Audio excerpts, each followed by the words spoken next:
Мен Жанжигит уулу Жапарали 1993-жылы ушул Ош шаарында төрөлгөнмүн. Жалпы ушул системада иштеп калганын себеби мен ушул мектепти бүтүрүп Ош технологиялык университетинин энергетика факультетине тапшырып калдым 2010-жылы. 2010-жылы ошо энергетика факультетине тапшырып 2015-жылы аяктадык. Ушул 2015-жылы бүтүргөн соң мен ушул Ош электр ишканасынын жогорку чыңалуу кызматына киргенмин, службасына. Ушул жерде 2-3 жылдан бери эмгек өтөп келатабыз.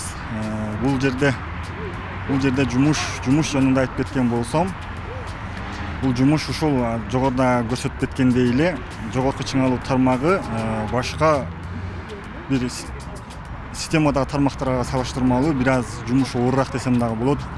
Себеби аба ырайынын катаалдыгына карабастан жана ошондой эле күнгө карабастан, түнгө карабастан иштешке туура келип калат. Кээде айрыкча ушул Ош областынын татаал райондорунда иштешке туура келип калат. Ушул Кара-Кулжа району, Чоң Алай райондорунда иштешке туура келип калат. Албетте жумушту мен оор десем дагы болот. Жумуш албетте оор. Ары жооптуу, ары кооптуу десем дагы болот. Себеби бул жерде көзүң көрбөгөн соң бул негизи коркунучтуу иштердин бири десем дагы болот. Эми ушул ишибизди биз жакшы көрүп, ушул ишибизден баш тартпастан иштеп, үй бүлө багып дегендей негизи иштеп келе жатабыз. Биз негизи Ош областында иштейбиз. Ош электр ишканасынын жогорку чыңалуу тармагы Ош бөлүгү деп кызматыбыз аталат. Биз Ош областынын жалпы райондорун карайбыз.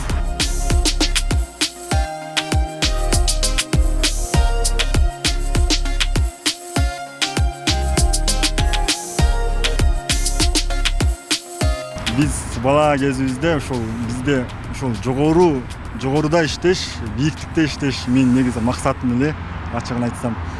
Анан мен ошо бала кезимде кыялданчымын, ошо бийиктикте иштесем деп. Ошол мектепти бүткөн соң ошол жогорку окуу жайына атайын энергетика тармагына тапшырып, ушул жерде иштеп, бул жерде биздин жумушубуз албетте бийикте десем да болот.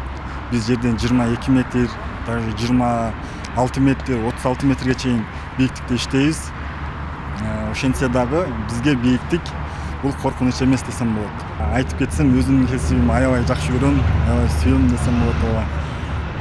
Бул кесипти биринчиден бийиктик, экинчиден бул ушуга болгон мындай айтканда талант десем дагы болот.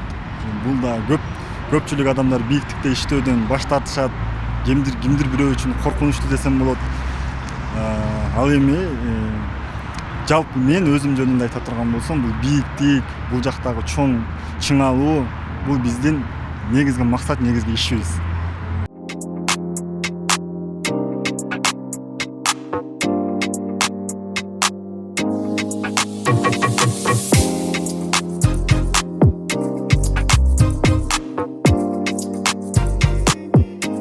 Ушул биздин жогорку чыңалуу службасынын атайын техникасы.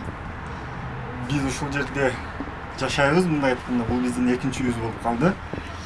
Биз ошол жумушка чыкканыбызда, аварийный ситуацияларда атайын ушул орундуктарга отуруп, иш орунга барабыз.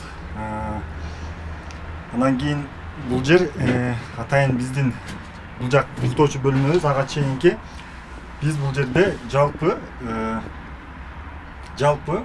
авариялык ситуацияда иштете турган жалпы каражаттарыбыз ушул атайын жашыкчалардын ичинде. Бул жакта ушул керектүү бардык шаймандарыбыз ушунун ичинде. Биз ушул жакка барганып иштетебиз. Анан бунун негизи үстүнкү бөлүгү мындай бизге уктоочу бөлмө, уктоочу диван катары болуп эсептелет. Себеби биз Ош областынын жалпы региондоруна чыгып иштегендигибиз үчүн атайын биз бул машинаны экинчи үй катары пайдаланабыз.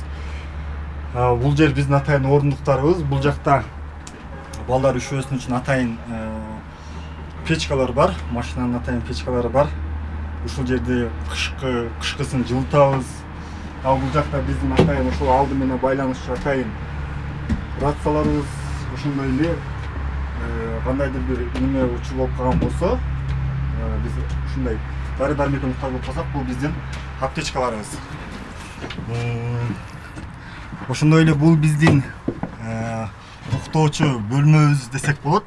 Бул ушул атайын мынтип балдарга уктоо катары биз 2 кабат кылып атайын уктоочу кроваттарды жасаганбыз. Бул биздин ушул постелдерибиз, төшөк көрпө төшөктөрүбүз. Биз ушул жерде алыскы райондорго барганда ушул жерде жашап, ушул жерде уктап, ушул жерде күн өткөзөбүз.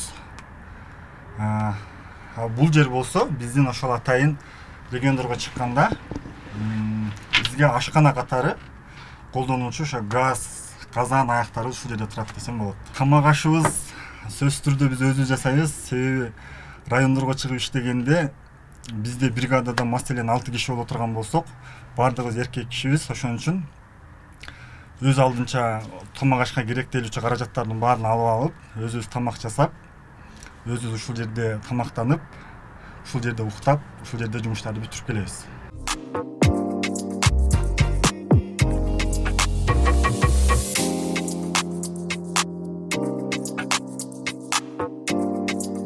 Бизде кызыктар аябай эле көп болот. Биз ошол жогоруда айтып кеткен машинабызда биз түндөп ошол жакта экинчи үй катары пайдалангандыктан бизде кызыктар аябай көп болот. Биз ошол жакта көптөгөн күлкүлүү учурларга туш болобуз. Негизде айтып кетсек ага эле көп. Андан кийин бизде негизи иштеген ошол жалпы бизде иштеген кесиптештер аябай шайыр, аябай шаңдуу балдар. Бизде кызыктуу учурлар көп.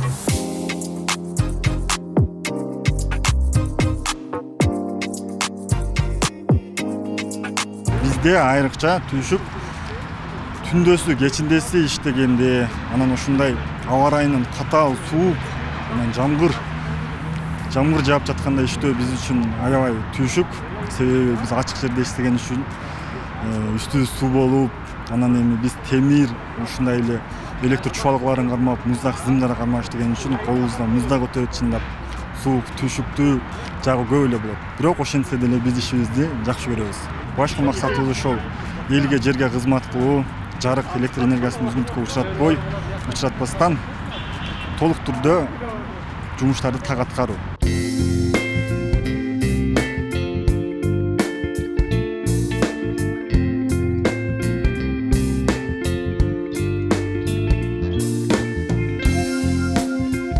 Жаш жигиттердин бири Жан Жигит уулу Жапар деген электромонитор кызматында иштейт. Бизге келгенине 3 жылга жакындап калды. Келгенден баштап эле баягы адамдын биринчи эле иш алып барганда эле мындай белгилүү болот го кандай экени. Ошондо эле биз байкаганбыз, өзү тың жигит. Бир жерге ишке, жумушка жөнөтсөң ишеничтүү, баарын бүтүрүп келет жумушту. Андан кийин ошо бийиктикте иштегенде дагы өзүнө ишеничтүү бүтүрөт да жумушту. Анан ошон үчүн бул балабыз мындай алдыңкы балабыз деп айта алабыз да.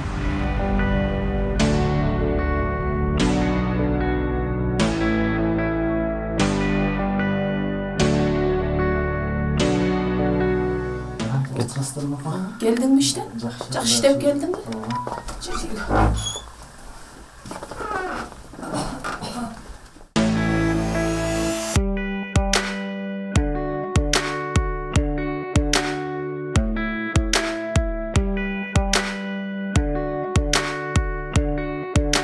Негизи мен өзүм жөнүндө кенен айтсам, мен 3-1 тууганмын.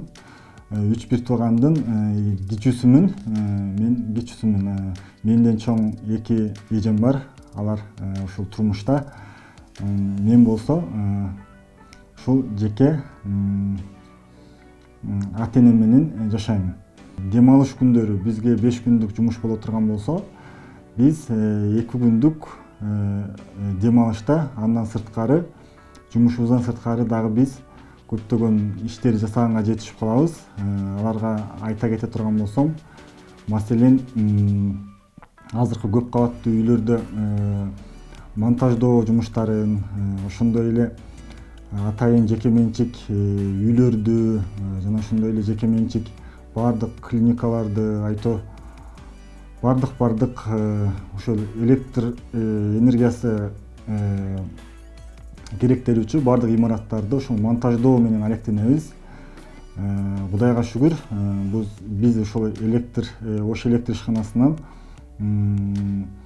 эмгек акыбыз, айлык акыбыз ошол 12 миңден 15 миңге сомго чейин болот. Негизи Кудайга шүгүр, андан сырткары биз негизги максатыбыз бош күндөрүбүздү бош өткөрбөө максатында биз ушундай иштерди жасайбыз.